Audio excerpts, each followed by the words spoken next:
Hello friends, कैसे हैं आप सभी लोग। आई होप आप सभी लोग बहुत बहुत अच्छे होंगे। तो हमारी जो एमसीक्यू सीरीज चल रही थी और इसी सीरीज में आज हम लेकर आए हैं आप लोगों के लिए फार्माकोलॉजी 1 के यूनिट 4 के एमसीक्यूज। तो यहाँ पर हमारे यूनिट 4 का नाम क्या है, pharmacology of drug acting on CNS. यहाँ फर्स्ट क्यों लिखा है, इसके पीछे रीजन है कि जो हमारी ये यूनिट है ये हमारे दो पार्ट्स में डिवाइड है। एक हमारा थोड़ा सा पार्ट यूनिट 4 में है, फिर हमारा कुछ पार्ट जो है इसका यूनिट 5 में है। तो ये हमारी यूनिट 4 है, इसलिए मैंने यहाँ पर फर्स्ट लिखा है, इससे इसकी थोड़ी सी हमारी पहचान रहेगी। ठीक है, तो इससे पहले के जो हमारे एमसीक्यूज है यूनिट 3 तक, बाकी जो सिलेबस वाला पार्ट है, थ्योरी वाला पार्ट है, और भी जो कुछ भी हमारे और सब्जेक्ट है, बाकी सब्जेक्ट्स हैं, उन सब की जो आपको लिंक्स मिल जाएगी वीडियोस की और कंटेंट की, वो आपको डिस्क्रिप्शन बॉक्स में मिल जाएगी और वेबसाइट पे जाके आप सारा कुछ चेक कर सकते हैं। तो जो भी आपको चाहिए विद नेम डिस्क्रिप्शन बॉक्स में लिखा है, आप जाइए विजिट कीजिए और देखिए। चलिए, तो यहाँ पर बात करते हैं। तो यहाँ पर टोटल मैंने जो आपके लिए 50 एमसीक्यूज लिए हैं जो काफ़ी ज़्यादा इंपॉर्टेंट हैं और ये सारे हमारे जो है अकॉर्डिंग टू पीसीआई हैं, तो सभी में आपके जो है काम आने वाले हैं। बाकी रेफरेंस मैं बता दूँ, ये हमने जो है केडी त्रिपाठी से बहुत से एमसीक्यू यहाँ पर लिए हैं, वही हमारे रेफरेंस है यहाँ पर। ठीक है, चलिए बात करते हैं। आपको करना क्या है कि जैसे यहाँ पर फर्स्ट क्वेश्चन आपके सामने रखा गया है, फिर आपको क्या है, मैं यहाँ क्वेश्चन पढ़ूंगा, समझाऊंगा, फिर आपको जो है गैस करना है क्या इसका राइट आंसर हो सकता है। गैस कैसे करेंगे, टाइम लगता है, तो आप क्या कर सकते हैं, वीडियो को उस टाइम के लिए पुश कर सकते हैं। जब मैं बोलूँगा फिर आप बाद में प्ले करके देख सकते हैं कि क्या इसका आंसर होगा। आप गैस करेंगे, इससे क्या होगा, आपकी थोड़ी पावर इंक्रीज होगी, सॉल्व करने की आपकी एबिलिटी इंक्रीज होगी और गैस करने की आपकी अच्छी होगी, और बस ये सेव होगी। ठीक है, चलिए स्टार्ट करते हैं। तो पहला हमारा एमसीक्यू यहाँ आता है, the minimal alveolar concentration of an inhalation anaesthetic is a meter of it. तो एनेस्थेटिक हमारी बॉडी में काम आते हैं, जब हम कभी ऑपरेशन वगैरह में करते हैं तो बॉडी को रिलैक्स करते हैं, बॉडी को एक तरह से बेहोश कर देते हैं, ऑपरेशन में काम आएगा। अब ये हमारा है मिनिमम एल्वियोलर कंसंट्रेशन। ये क्या है कि यहाँ पर इनहेलेशन की बात हो रही है, यानी कि एनेस्थेटिक है वो हम नोज के द्वारा लेंगे, इनहेल करेंगे, तो वो हमारे एल्वियोली जो हमारे होते हैं लंग्स के अंदर, वहाँ पे जाएंगे। वहाँ पर तो कितना ये मिनिमम हम ले रहे हैं, वो यहाँ पर चीज़ हम डिपेंड करेगी कितने मिनिमम से हमको जो है इफेक्ट्स होगा। अब यहाँ पर बताया कि ये हमारी चीज़ है वो क्या चीज़ को मीजर करेगी, यानी कि इसके द्वारा हमको क्या पता लगेगा। सिंपल सा फंडा है, ये हमारा किस में काम आता है आप लोग सोचिए, वैसे पुश करके आप सोच सकते हैं, देख लिया होगा। बाकी इसका जो राइट आंसर हमारा क्या आएगा, पोटेंसी, यानी कि ये चीज़ हमारी जो है ये किसी भी ड्रग की या जो एनेस्थेटिक है उसकी पोटेंसी को बताएगा कि वो हमारा कितना पोटेंट है, कितना ज़्यादा ताकतवर है, शक्तिशाली है। ओके, चलिए सेकंड हमारा क्वेश्चन आता है, the primary mechanism by which general anaesthetic produce their action. तो हमारे जनरल एनेस्थेटिक हैं, ये हमारे क्या होते हैं, सीएनएस पे अप्लाई किए जाते हैं हमारे ब्रेन की तरफ। उसमें क्या होता है, वहाँ पे जाने के बाद ये हमारी पूरी बॉडी को रिलैक्स कर देंगे, पूरी बॉडी का एक तरह से होश सा खत्म कर देते हैं, अनकॉन्शियस कर देंगे, जिससे कोई भी ऑपरेशन वगैरह होना होगा वो हो जाएगा। अब आपको बताना है कि उसका प्राइमरी मैकेनिज्म क्या है, कि किस तरह वो चीज़ हमारी जो है काम करती है। सोचिए आप लोग, यहाँ पर चारों को आप ऑप्शन को पढ़ सकते हैं अच्छे से, टाइम है आप पुश कर सकते हैं, सोच लिया होगा। चलिए बाकी इसका जो राइट आंसर क्या है कि ये हमारा क्या करेगा, affecting receptor operated ion channel in cerebral neuron. तो हमारे ब्रेन की बात हो रही है, तो हमारे जो सेरिब्रल न्यूरॉन्स होते हैं हमारे ब्रेन के अंदर, वहाँ पे जाके ये क्या करेगा, उस पर जाके अफेक्ट अपना प्रोड्यूस करेगा और देन ये हमारे जो है सीएनएस वगैरह की जो एक्टिविटी उसको कम करेगा और हमको बेहोश वगैरह करने का काम करेगा। ठीक है, तो ये इसका हो गया आंसर, ए हो गया। ओके, चलिए थर्ड क्वेश्चन आता है, जनरल एनेस्थेटिक जो हमारे ये ड्रग्स होते हैं which produce immobility in response to painful surgical stenosis by acting primary act. तो आप इस तरह समझो कि मान लो कि हमारी बॉडी थी और यहाँ पर क्या कर दिया, इसकी सर्जरी होनी है, इस जगह पे कोई कट लग गया, तो यहाँ पर क्या किया, जनरल एनेस्थेटिक जो हमारे एनेस्थेटिक थे वो हमने क्या किया, यहाँ पर अप्लाई कर दिया जनरल एनेस्थेटिक। अब इन्होंने बोला है कि जब इनके ऊपर जो सर्जिकल यानी कि नाइफ वगैरह यहाँ पर अप्लाई किए गए, यहाँ कट करेंगे, तो सिंपल सी बात है, दर्द तो होगा जब कोई कट की जाएगी, लेकिन इनको जनरल एनेस्थेटिक देने के बाद यहाँ पर पेन फील नहीं हो रहा है। ठीक है, ये हमको पता है। तो इन्होंने पूछा कि ऐसा क्यों हो रहा है, और जो हमारा जनरल एनेस्थेटिक है वो प्राइमरली यानी कि सबसे पहले हमारी कहाँ पे जाके अफेक्ट करेगा। तो ये चीज़ यहाँ पूछी गई है, सिंपल सी बात है। चलिए, तो आप लोगों को शायद सोच लिया होगा, समझ गए होंगे, तो आप वीडियो को पॉज करके चाहें तो सोच सकते हैं। तो इसका जो राइट आंसर है वो हमारा है स्पाइनल कॉर्ड, यानी कि ये सबसे पहले कहाँ करेगा, हमारे स्पाइनल कॉर्ड पे जाके इफेक्ट करेगा, उसके बाद हमारे जो है ये इस पर कोई भी इफेक्ट प्रोड्यूस नहीं होगा। तो सीएनएस में हमारे दो पार्ट आते हैं, ब्रेन और स्पाइनल कॉर्ड, तो ये हमारा स्पाइनल कॉर्ड पे जाके क्या करेगा, प्राइमरली इफेक्ट करेगा हमारा जनरल एनेस्थेटिक। ओके, चलिए फोर्थ हमारा क्वेश्चन आता है, no surgical operation should be perform during the following stage of anaesthesia. तो जो हमारा एनेस्थेसिया होता है उसकी कुछ स्टेज होती हैं, ऐसी नहीं होती कि मान लो किसी को दबा दी और तुरंत वो बेहोश, तुरंत उसका मतलब सारा खत्म, ऐसा नहीं होता। धीरे धीरे वो है, मतलब उसकी सारी एक्टिविटी रिड्यूस होंगी और वो स्लीपीनेस में जाएगा, धीरे धीरे जाएगा। तो यहाँ पर पूछा है कि जो हमारा स्टेज है, इसमें जो स्टेज होता है उसमें कौन सा स्टेज है जहाँ पर हम जो सर्जिकल अप्लाई करते हैं, जैसे ऑपरेशन करेंगे तो सर्जिकल वाली चीज़ हम उस पर अप्लाई नहीं कर सकते, तो वो स्टेज आपको यहाँ बताना है। चलिए सोच लिया आप क्या होगा। बाकी इसका जो राइट आंसर है वो हमारा होगा स्टेज 2। इसके पीछे रीज़न क्या है कि जो हमारा स्टेज 2 है, इस कंडीशन में हमारी बॉडी जो है अनकंट्रोल्ड हार्ट बीट हो जाती है और जो ब्रीथिंग वगैरह है उसमें भी कभी कभी रुकने लगती है। तो इतनी जब प्रॉब्लम हो रही होती है तो उस टाइम पे हम ऑपरेशन तो फॉलो नहीं कर सकते ना, तो बस हम उसका जो है स्टेज 3 में आने का वेट करते हैं। स्टेज 3 में आके जो है वो मतलब ऑपरेशन वगैरह हम ये कर सकते हैं, नाइफ वगैरह का यूज़ कर सकते हैं। तो राइट आंसर क्या हो जाएगा? स्टेज 2। फिफ्थ हमारा यहाँ पर आता है which of the following is a sign of deep anaesthesia. तो डीप एनेस्थेसिया के लिए यहाँ पर कौन सा साइन है जब आपको पता लगेगा कि कोई व्यक्ति जो है वो डीप एनेस्थेसिया यानी कि गहरी उसमें अनिद्रा में है। ठीक है, तो यहाँ 4 ऑप्शन है। क्या है हमारे? पहला आंखों में आंसू आएंगे, दूसरा हमारा क्या होगा? लंग्स में कोई प्रॉब्लम होगी, रेजिस्टेंस, तीसरा हमारे यहाँ पर स्वेलिंग मूवमेंट हमारे यहाँ देखने को मिलेगी, और चौथा हमारे क्या है? Fall in blood pressure. तो सोचिए आप लोग क्या हो सकता है इसका राइट आंसर।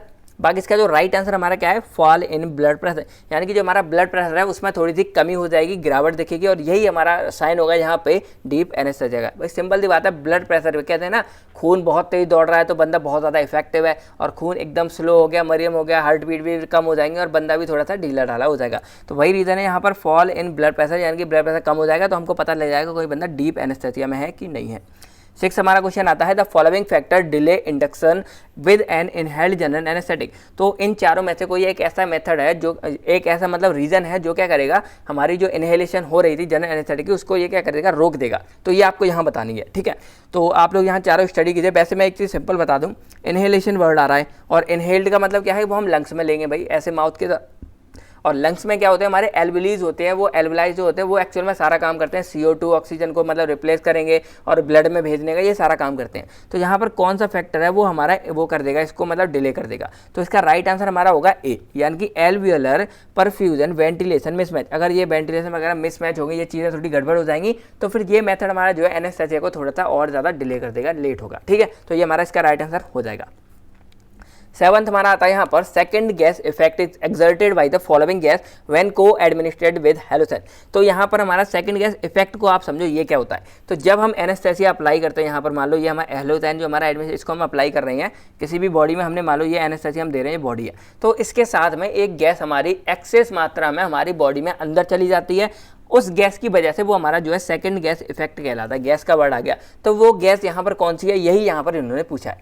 तो वो गैस आप सोचिए क्या हो सकता है। बाकी MCQ हमारे 2 बेस पे होते हैं, एक है आप अपना गैस कीजिए क्या आंसर होगा वो, और एक है आपको नहीं आता तो आप सीखिए क्या होता है। तो यही 2 चीज़ें, आपको नहीं आता तो सीखिए। इसका राइट आंसर हमारा क्या होता है? नाइट्रस ऑक्साइड, यानी कि ये जो गैस है ये हमारी क्या होती है? एक्सेस मात्रा में हमारी बॉडी में चली जाती है और फिर जो है अपने हार्मफुल कॉज क्रिएट करेगी। तो राइट आंसर क्या हो जाएगा? नाइट्रस ऑक्साइड हो जाएगा।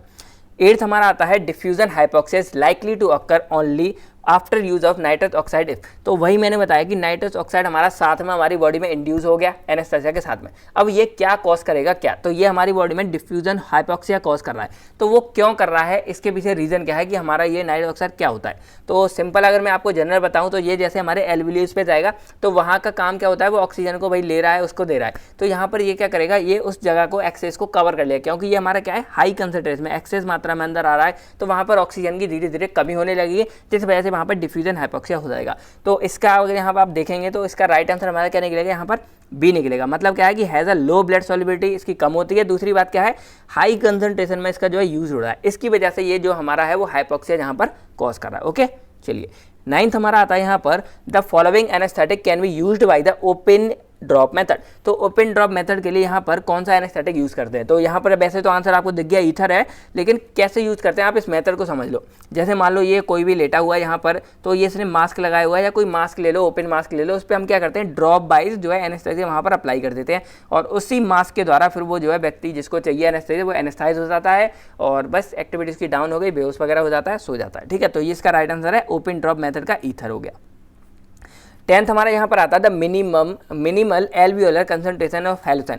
तो इसको मैंने पहले बताया था, तो ये इसकी हेलोथेन की कितनी होती है, जो हेलोथेन हमारा एनेस्थेसिया उसकी कितनी होगी। तो इसका जो राइट आंसर हमारा क्या होगा? 0.75%, यानी कि ये है जो मतलब मिनिमम अमाउंट इसकी ये होती है हेलोथेन की। ओके, चलिए 11th हमारा आता है select the correct statement about the nitrous oxide. तो आपको जो नाइट्रस ऑक्साइड था उसके बारे में एक आपको यहाँ करेक्ट स्टेटमेंट बताना है, क्या है, कैसे है। तो यहाँ पर क्या है? It irritate the respiratory mucosa हाँ ये नहीं है भाई, ये गलत है, म्यूकोसा को इरिटेट नहीं कर रहा है, पुअर एनाल्जेसिक एक्शन भी नहीं है, इस इंड्यूस पोस्ट एनेस्थेसिया। इसका राइट आंसर हमारा क्या होगा, सी होगा। यानी कि सिंपल क्या कर रहा है कि ये एज अ कैरियर भी यूज़ हो रहा है। दूसरी बात क्या है कि हमारे एनेस्थेसिया के साथ में ये एडजेसेंट की तरह यूज़ हो रहा है। यानी कि भाई मैंने बोला ना साथ में हमारा गया, एडजेसेंट का मतलब होता है साइड वाला, एक तरह से साथ में। तो यहाँ पर एनेस्थेटिक जब देते हैं तो उसके साथ में ये गैस हमारी बॉडी में इंसर्ट कर जाती है, तो वही इसका राइट आंसर है कि हमारा क्या हो जाएगा, सी हो जाएगा। चलिए 12th हमारा आता है as a general anaesthetic halothane has the following advantage except. तो यहाँ पर हमारा जनरल एनेस्थेटिक है, हमारा हेलोथेंस है, तो इसके बहुत सारे एडवांटेज होते हैं। तो यहाँ पर आपको एक आपको एक्सेप्ट मतलब क्या है, 3 एडवांटेज हैं और एक हमारा उसका एडवांटेज नहीं है। तो वो क्या है वो आपको यहाँ बताना है, मतलब वही और आपको एक बताना है क्या हमारा इसका एडवांटेज नहीं है।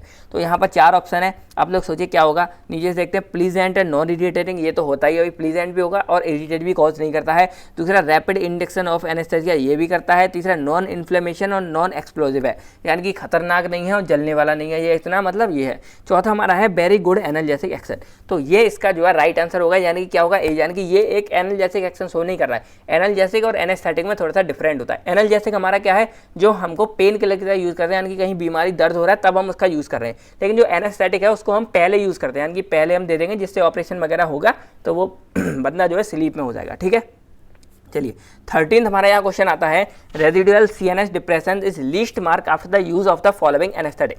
यानी कि हमने कोई एनेस्थेटिक का यूज़ किया, ठीक है, तो उसके करने के बाद थोड़े बहुत उसके रेजिड्यू का मतलब जैसे मान लो कुछ बची कुछ चीज़ है तो थोड़ा बहुत उसका जो है सीएनएस डिप्रेशन पे एक्शन थोड़ा बहुत रह ही जाता है। तो इन चारों में से कौन सा ऐसा ड्रग है जिसका ये चीज़ रह जाएगी। तो 4 ऑप्शन है डाइजिपाम, थायोपेंटन सोडियम, लोराजिपाम और प्रोपोफॉल। तो क्या होगा इसका राय, आप लोग सोचिए, वीडियो को पुश करके आप सोचिए।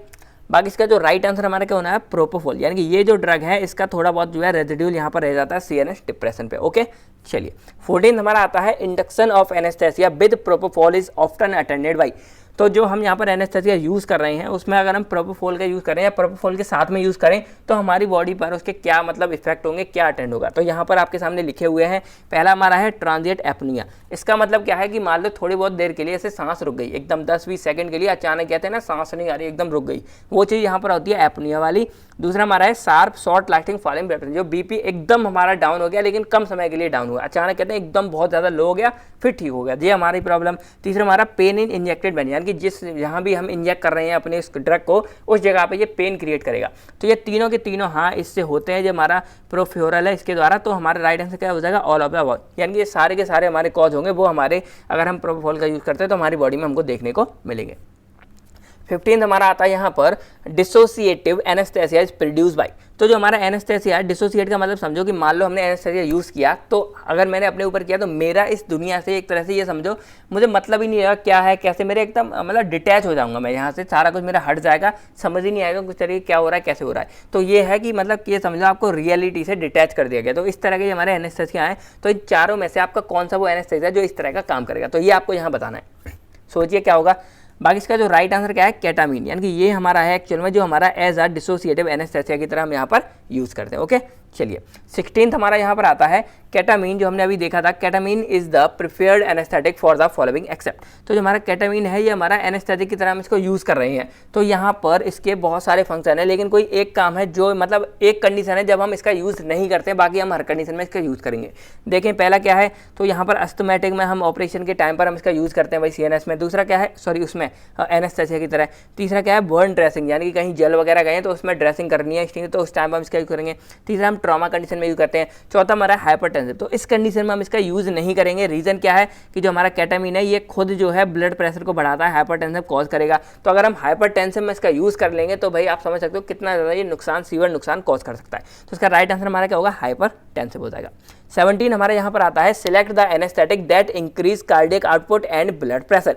तो कौन सा हमारा इनमें से ऐसा कंपाउंड है जो हमारा क्या करेगा, कार्डियक आउटपुट को बढ़ाएगा और ब्लड प्रेशर को बढ़ाएगा। तो अभी तो आपको बताया था कौन सा था, केटामीन था। तो ये हमारा क्या करेगा, ब्लड प्रेशर को बढ़ा देता है। ओके, चलिए 18 हमारा यहाँ क्वेश्चन आता है intravenous fentanyl is used in balance anaesthesia to afford. तो हमारा यहाँ पर क्या है, फेंटानिल इंजेक्शन होता है जो मतलब नसों वगैरह में यूज़ करते हैं यहाँ पर आईवी के द्वारा।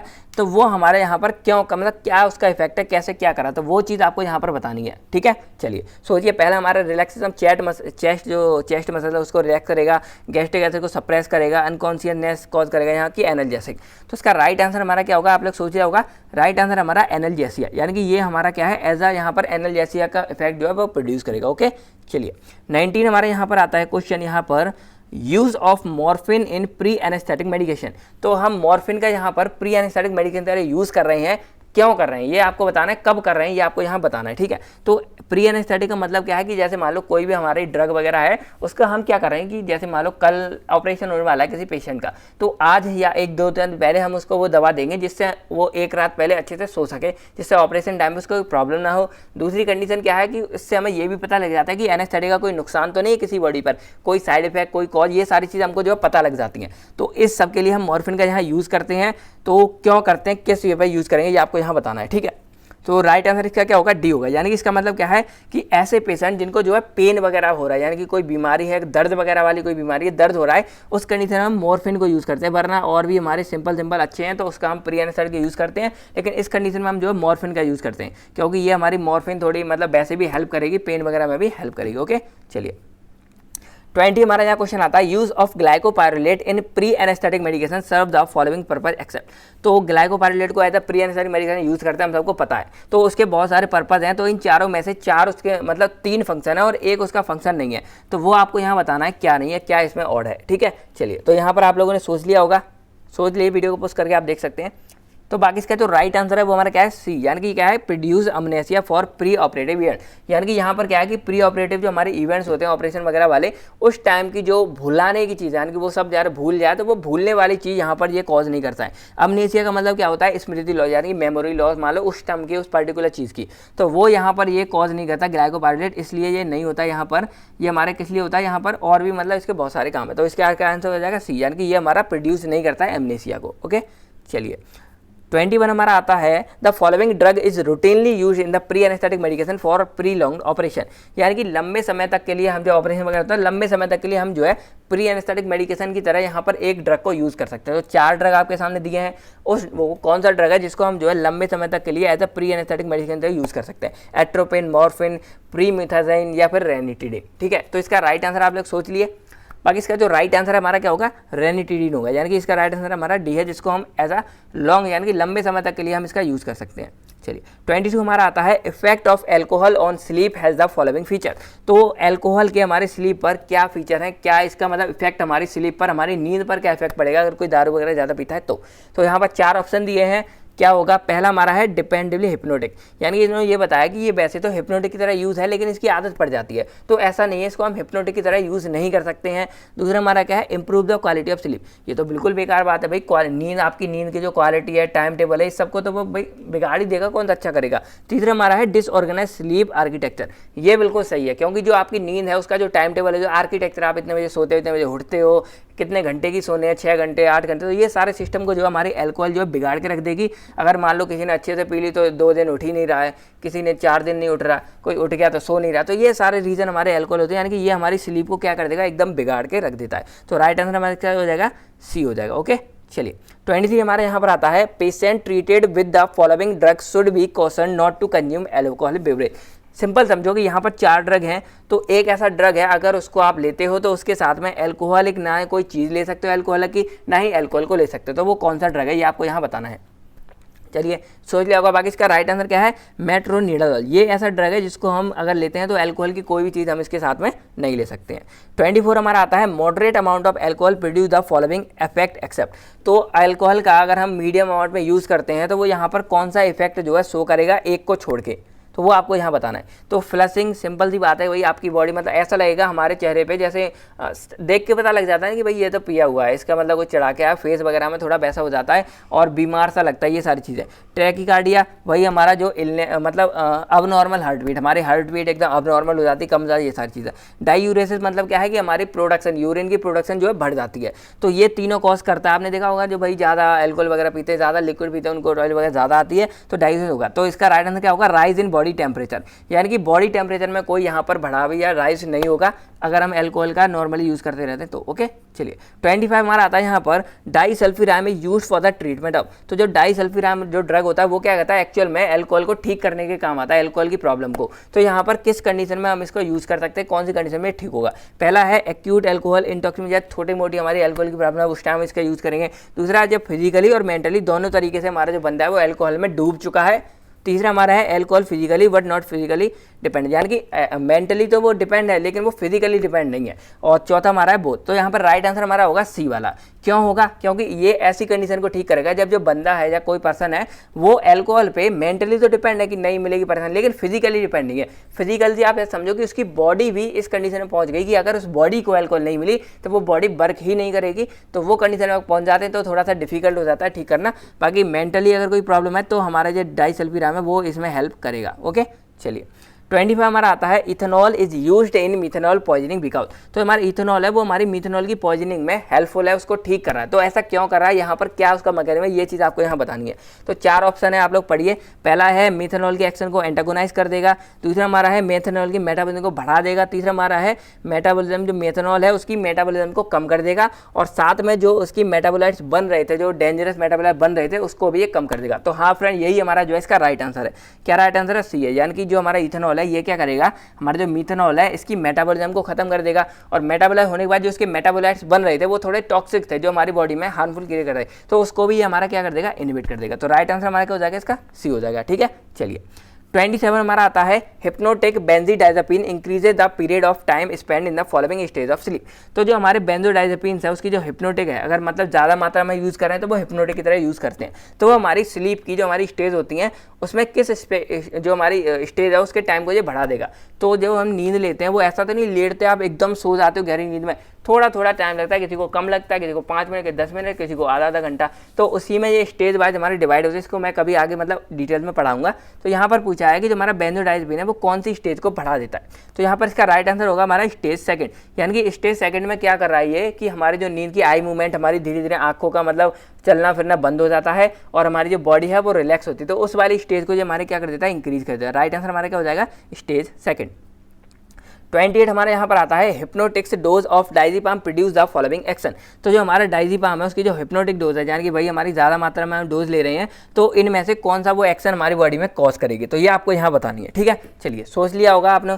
पहला हमारा tachycardia, abnormal heart beat, constipation, भाई कब्ज हो जाना, हाइपर एलर्जी। इसका मतलब यहाँ पर हमारा क्या होता है कि हमारी जो दर्द सहने की क्षमता होती है, सेंसिटिविटी होती है, वो हमारी इंक्रीज हो जाती है। और फोर्थ हमारी है डिक्रीज नॉक्टर्नल गैस्ट्रिक सिक्रेशन। तो इसका जो राइट आंसर है वो हमारा क्या यहाँ पर डी होगा, क्योंकि टैकीकार्डिया नहीं होगा, कॉन्स्टिपेशन नहीं होगा, पेन की फिंगर। हमारा राइट आंसर क्या है यहाँ पर, नॉक्ट्यूरिनल गैस्ट्रिक सीक्रेट। अब इसका मतलब आप ऐसे समझो कि जैसे गैस्ट जो पेट वगैरह में हमारे सीक्रेट होती रहती चीज़ें, तो रात के टाइम पे कुछ हमारे मतलब डे और नाइट का इफेक्ट पड़ता है हमारी बॉडी पे। तो नाइट में जो सीक्रेशन होती है गैस्ट्रिक की वो हमारी क्या हो जाती है, डिक्रीज हो जाती है, अगर हम जो है डाइजीपाम को एज अ हिप्नोटिक डोज यहाँ पर यूज़ करेंगे तो। ठीक है, यानी कि ज़्यादा मात्रा में यूज़ करते हैं तो। ओके, तो राइट आंसर हमारा हो जाएगा यहाँ पर डी।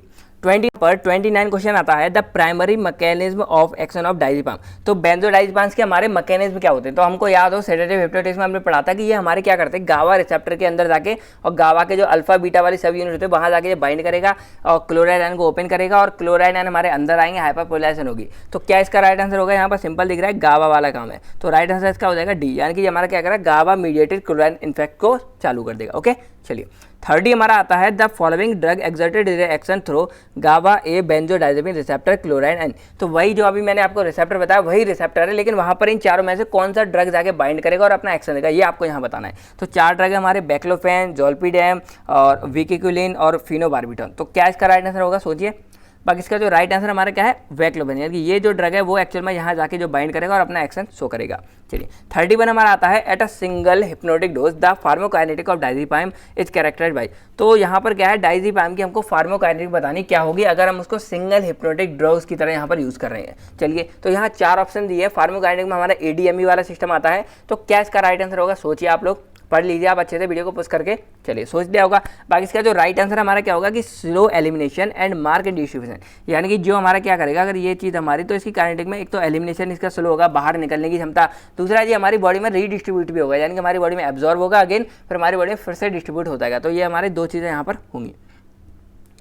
32 हमारा आता है which of the following statement is not true of zopiclone.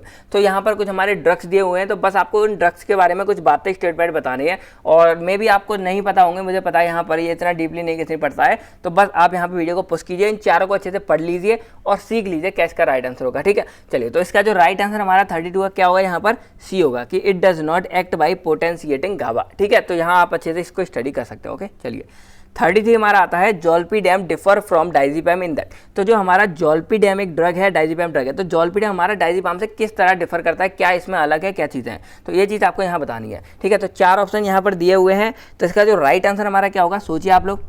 बाकी इसका जो राइट आंसर है वो हमारा क्या है, बी है, यानी कि it's hypnotic action so little fading और रिपीटेडली नाइटली यूज, यानी कि हम इसका जो है थोड़ा सा मतलब कम फेड, आप देखा होगा फेड हो गया, थोड़ा सा कम हो गया, वैसा हो गया इफेक्ट हमको ये दिखाई देता है अगर हम इसको कंटिन्यूसली रिपीटेडली नाइट में यूज़ करते हैं तो इसका राइट आंसर हमारा क्या हो जाएगा, it's hypnotic action so little fading और रिपीटेडली नाइटली यूज। ओके, चलिए 34 हमारा आता है यहाँ पर diazepam is indicated in the following condition except. तो हमारा डाइज़ेपाम है वो यहाँ पर हम यूज़ करेंगे, लेकिन कोई एक कंडीशन में हम यहाँ पर इंडिकेट नहीं करेंगे, क्या है वो यहाँ पर आपको बतानी है।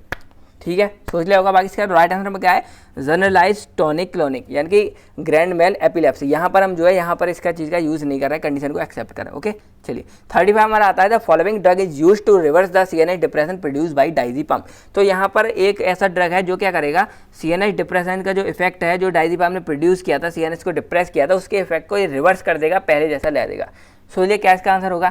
बाकी एक बात और बताता हूँ फ्रेंड, जैसे आपको अगर कोई क्वेश्चन में प्रॉब्लम हो रही है, सारे डिफाइन नहीं हो पाते अच्छे से, तो उस क्वेश्चन का आप जो है नंबर नीचे लिख सकते हैं कमेंट्स में, और मैं ट्राई करूँगा उसका आपको यहाँ समझाने के लिए क्या होगा, कैसे होगा, एक्सप्लेन करने के लिए। बाकी आप लोग जो है एक दूसरे के जो क्वेश्चन होंगे कमेंट्स में, उसको भी आप जो है सॉल्व कर सकते हो। ओके, तो ये सब आप जो है हेल्प एक दूसरे की कर सकते हो।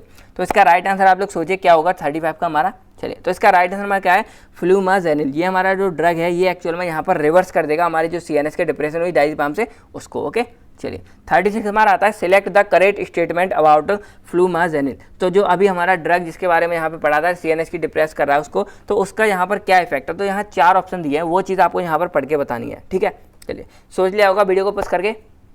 बाकी इसका जो राइट आंसर है वो हमारा क्या होगा, डी, यानी कि it has no CNS effect, इसके पास कोई सीएनएस का इफेक्ट नहीं है, but it's own what block the depress. भाई है खुद का मतलब ऐसा कोई इफेक्ट नहीं, लेकिन हाँ ये हमारे जो सीएनएस डिप्रेस हो रहा था उस चीज़ को ये थोड़ा सा रोक देगा, और हमारी सीएनएस की एक्टिविटी जो हमारी डिप्रेस होगी इसको अगेन रिवर्स कर देगा, क्योंकि ये हमारा क्या कर रहा है, डाइज़ेपाम की एक्शन को रिवर्स कर रहा था। ठीक है, तो राइट आंसर क्या हो जाएगा हमारा, डी हो जाएगा। चलिए 37 हमारे यहाँ आता है which of the following is not a CNS depressant but increase the tendency to fall asleep at night. यानी कि इसमें एक ऐसा ड्रग है जो एक्चुअल में सीएनएस डिप्रेसेंट नहीं है, सीएनएस को डिप्रेस नहीं कर रहा, लेकिन हाँ उसका एक्शन ये है कि वो हमारा सोने में हेल्प करेगा रात के टाइम पे। तो कौन सा ड्रग है आप लोग यहाँ सोच के बताइए।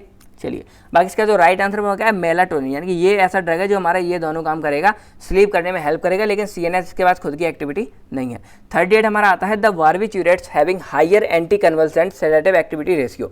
तो यहाँ पर जो हमारे बार्बिट्यूरेट्स होते हैं तो एक ऐसा है जिसमें जो है हायर एंटी कन्वल्सेंट की एक्टिविटी है। अब एंटी कन्वल्सेंट का मतलब सिंपल होता है, जो हमारे सीजर्स वगैरह आते हैं या एपिलेप्सी, आपने देखा होगा दौरे वगैरह पड़ने लगते हैं, अलग अलग बीमारियाँ होती हैं, हेलुसिनेशन होती है, एपिलेप्सी होती है, तो इन सब में ये हमारे जो है हेल्प करते हैं। तो इसमें से कौन सा है जो हमारा यहाँ पर जो है हायर की तरह यूज़ होगा, मतलब ज़्यादा मतलब यूज़ करता है, ज़्यादा इफेक्ट प्रोड्यूस करेगा। ठीक है, चलिए यहाँ पर 4 ऑप्शन दिए, सोचिए आप लोग।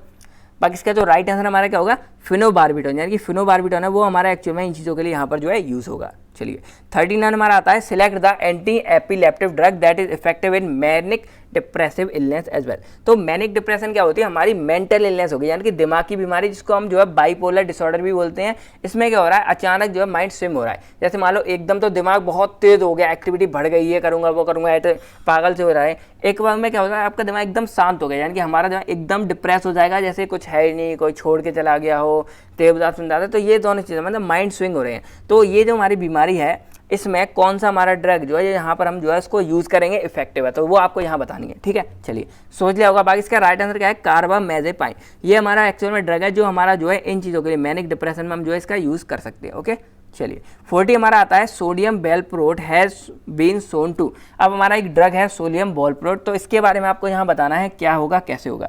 ठीक है, चलिए तो इसका राइट आंसर हमारा यहाँ पर क्या होने वाला है, डी, यानी कि ये हमारा चारों ही तरह से दिखेगा, यानी कि प्रोलॉन्ग न्यूरॉन इनएक्टिवेशन कर रहा है, पर हमारा attenuate T type calcium current neurons में कर रहा है, बाकी इनिबिट कर रहा है डिग्रेडेशन को। तो ये तीनों की तीनों हमारा काम कर रहा है, क्या कर रहा है, ऑल ऑफ द अबव, इसका राइट आंसर आ जाएगा। 41 हमारा आता है यहाँ पर clobazam is a benzodiazepine used as. तो बेंजोडाइजेपिन हमारा कौन सा है कि ये ड्रग है, ये हमारा बेंजोडाइजेपिन क्लास का आता है। तो ये इन चारों में से कौन सा एक्शन है वो यहाँ पर ये प्रोड्यूस करेगा, सोचिए। चलिए बाकी इसका राइट आंसर में क्या है, एंटी एपिलेप्टिक, यानी कि हमारी एपिलेप्सी वगैरह जो प्रॉब्लम है उसमें ये हमारा ठीक करने के लिए काम आएगा, एंटी एपिलेप्टिक की तरह यूज होगा। ओके चलिए 42 हमारा यहाँ पर आता है गाबापेंटिन एक्टर। तो ये हमारा एक ड्रग है, वो यहाँ पर किसकी तरह एक्ट होगा, क्या यहाँ फंक्शन रहेगा, वो चीज़ आपको यहाँ बतानी है। ठीक है चलिए बाकी इसका जो राइट आंसर क्या है कि आपको नाम से दिख रहा होगा गाबापेंटिन। तो ये क्या करता है कि हमारा जो गाबा की रिलीज है उसको ये इनहांस कर देगा, यानी कि जो गाबा हमारा रिलीज होता है उसकी रिलीज को क्या कर देगा, बढ़ा देगा। तो राइट आंसर का क्या हो जाएगा, बाई इनहांसिंग गाबा रिलीज। ठीक है चलिए 43 हमारे यहाँ आता है, which of the following is the most suitable drug for a 6-year-old girl suffering from absent seizure with occasional generalised tonic clonic seizure. अब यहाँ पर एक 6 साल की गर्ल है, लड़की है, उसको प्रॉब्लम हो रही है यहाँ पर किसकी, अपसेंट सीजर की, और टॉनिक क्लोनिक मतलब सीजर, ये हमारे सीजर है, इसके बारे में यहाँ उसको थोड़ी प्रॉब्लम हुई। तो इसमें से कौन सा ड्रग है जो उसके लिए यहाँ पर सूटेबल रहेगा, बढ़िया रहेगा, तो वो चीज़ आपको बतानी है। डॉक्टर आप लोग सोचिए क्या होगा।